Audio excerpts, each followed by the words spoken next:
actually really excited to talk about this content because I think it's super, super relevant to this type of group and this competition. A lot of times when we're building tech or have tech solutions, we feel like it has to be, we either have to invent something super big or something new. And a lot of times what I find is you can actually repurpose existing software to an underserved market. Has anyone heard of bevel razors?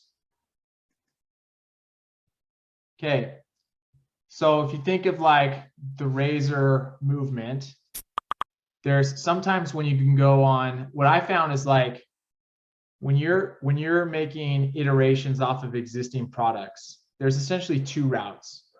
One route is to say the existing competitor, the existing like 1,000-pound gorilla that takes up most of the market completely sucks, and we are 10x better than the existing solution. Okay, that is one solution. That is one way. And if the existing competitor is that horrible, then you can make that argument. The other argument is, look, the existing competitor is super good, but they're not serving a specific niche group of people. And we have essentially replicated their model, but we're servicing that niche group instead of trying to service all. And so that's what bevel razors did. So you had Dollar Shave Club come in. We'll watch that video real quick because they're an example of going after a direct competitor. They're essentially saying the existing competition with their video, the existing competition completely sucks and we're much better. Bevel is not saying that Dollar Shave Club or Gillette sucks. They're saying actually for African Americans, we're underserved because all of these companies were adding additional razor blades, right? It was like 3, 4, 5. How many can you stack on there? And that was their value proposition, was the more blades, the better, the closer the shave. Well, for African Americans, who the founder is, he's like, we have coarser skin or coarser hair, and actually 4 or 5 blades does more harm than good and can really actually irritate our skin. And so he creates bevel, which is just a single blade. So it has the benefits of, the same business model as a Dollar Shave Club, where you could, do it on order or just buy a single one. But the point is, like, they didn't have to say Gillette stunk like it's a horrible company. They just had to say, no, there's actually a group that's being underserved. That's exactly what happened with the Rent Like a Champion. They weren't saying Airbnb is bad. They're just saying Airbnb is not able to reach this specific market. So let's just watch a quick example of somebody doing the reverse.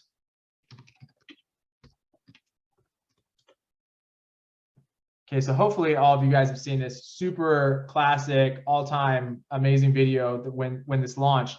But you're going to see they're going to do the reverse. They're going straight after Gillette. They're essentially saying, like, you're getting ripped off every time you use Gillette. So they're going straight after, to the jugular of existing teams or the existing Gillette. Hi, I'm Mike, founder of DollarShaveClub.com. What is DollarShaveClub.com? Well, for $1 a month, we send high-quality razors right to your door. Yeah, $1. Are the blades any good? No. Our blades are f***ing great. Each razor has stainless steel blades, an aloe vera lubricating strip, and a pivot head. It's so gentle a toddler could use it. And do you like spending $20 a month on brand name razors? 19 go to Roger Federer. I'm good at tennis.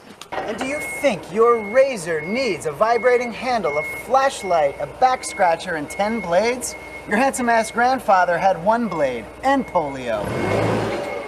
Looking good, pop up! Stop paying for shave tech you don't need. And stop forgetting to buy your blades every month.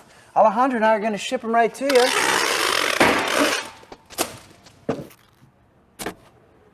We're not just selling razors, we're also making new jobs. Alejandro, what were you doing last month? Not working. What are you doing now? Working. I'm no Vanderbilt, but this train makes hay. So stop forgetting to buy your blades every month and start deciding where you're going to stack all those dollar bills I'm saving you. We are DollarShaveClub.com, and the party is on. I know karate, I know jiu-jitsu, I drive like a gangster when I'm coming to see you. Okay. So that's a classic example of someone going straight after the jugular and saying the existing competition stinks. It does not, it's not of good value. So what I would do, reason why I'm bringing this out is because most of you, as you dig into the problem, you're probably going to find potential competitors. The question is the competitor just horrible? Is it such a horrible user interface? I actually watched the intro to the iPhone back in 2007. I watched that pitch day with Steve Jobs. It'd be a great example where he's just going after the jugular of the existing competition and saying, look, BlackBerry sucks. Like, here's why it sucks, and here's how we're infinitely better. So if you're 10x better than competition, then you can go straight after the competition and say, you're horrible and we're better. But for a lot of you, it might not be like this existing software is horrible. It could just be this existing software does not service this group of people. What I want to talk about tonight, there's an awesome book. Encourage everyone to read it on your own spare time. It's called Blue Ocean. Essentially the concept is, sometimes you get in these groups of businesses that are all competing on really, really small features.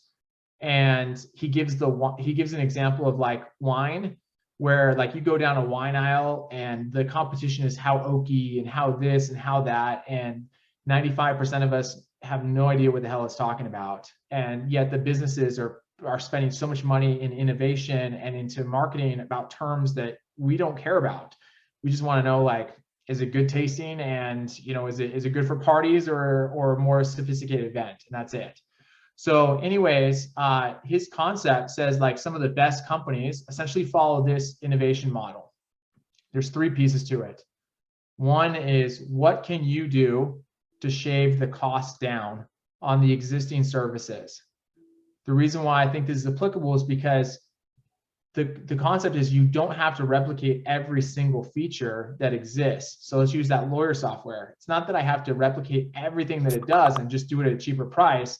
It's saying, what are like the core 5 or 6 functionalities, or the core 3 functionalities that the guy at PlexTrack needs, and that's all I'm going to focus on. It's going to scale the size down, and in theory, it scales the price down as well.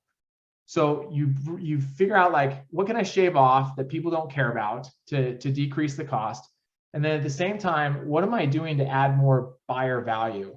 Is there additional features I'm adding or additional use cases? Like, how am I actually going to drive the cost down, but also increase the buyer value? And when you're able to do that, when you're actually able to drive costs down, but add more value, that's where he talks about the true value innovation. That's where companies can explode, because you figured out a way that you're actually driving more value to an underserved market at less of a cost than they could get right now.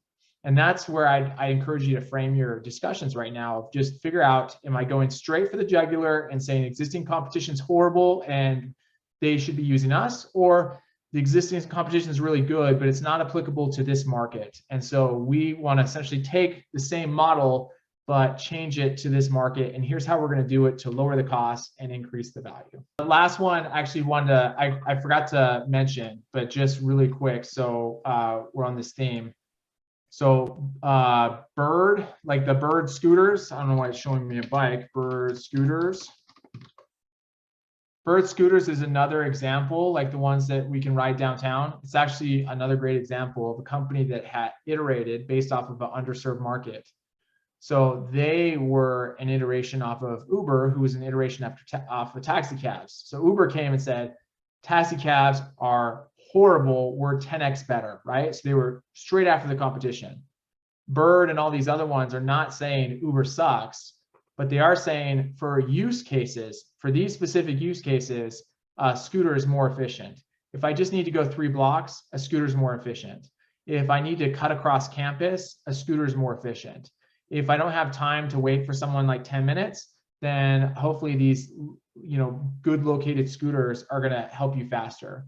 So it's just another example of, it could be a demographic of people, or it could be just the actual use case of, oh, Uber is good for these 9 things, but for this 1 or 2 use cases, I need a scooter. So you can also help with the underserved market based off of specific niche use cases.